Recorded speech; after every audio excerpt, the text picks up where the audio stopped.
कोल्हापूर जिल्ह्याच्या वैद्यकीय शिक्षण क्षेत्राला नवी दिशा देणारा महत्त्वपूर्ण टप्पा गाठला गेलाय। महाराष्ट्रातील पहिलं शासकीय योग निसर्गोपचार महाविद्यालय आणि रुग्णालय आता उत्तूर इथं सुरू झालंय। या महाविद्यालयात शिकण्यासाठी आणि रुग्णालयात उपचारासाठी देश विदेशातील विद्यार्थी आणि रुग्ण येतील असा विश्वास वैद्यकीय शिक्षण मंत्री हसन मुश्रीफ यांनी व्यक्त केलाय।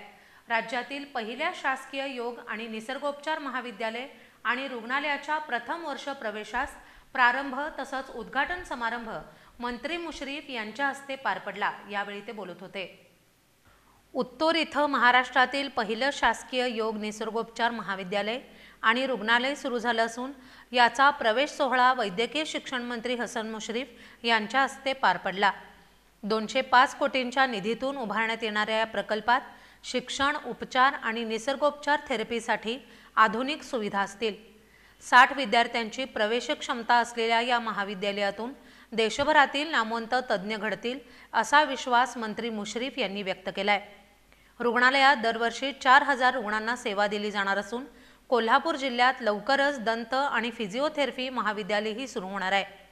यासह CPR रुग्णालयाचाही कायापालट करून मुंबईच्या जसलोक हॉस्पिटलच्या धर्तीवर ते सुसज्ज करण्यात येते। त्यामुळे जिल्ह्यातील रुग्णांना आता मुंबई पुण्याला जाण्याची गरज भासणार नाही अशी माहितीही त्यांनी दिली आहे।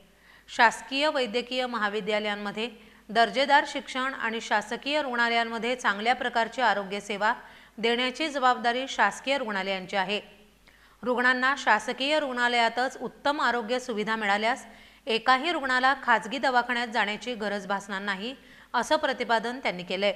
यावेळी वैद्यकीय शिक्षण आणि औषधी द्रव्य विभागाचे आयुक्त डॉक्टर राजीव निवदकर, आयुष संचालनालयाचे संचालक डॉक्टर रामन घुंगराळेकर, नाशिकच्या महाराष्ट्र आरोग्य विज्ञान विद्यापीठाचे प्रभारी कुलगुरू डॉक्टर मिलिंद निकुंभ, उत्तूर इथल्या शासकीय योग निसर्गोपचार महाविद्यालय आणि रुग्णालयाच्या अधिष्ठाता डॉक्टर भाग्यश्री खोत, अप्पर जिल्हाधिकारी संजय शिंदे, कॉलेजचे प्रशासकीय अधिकारी न. रा. पाटील आदी उपस्थित होते।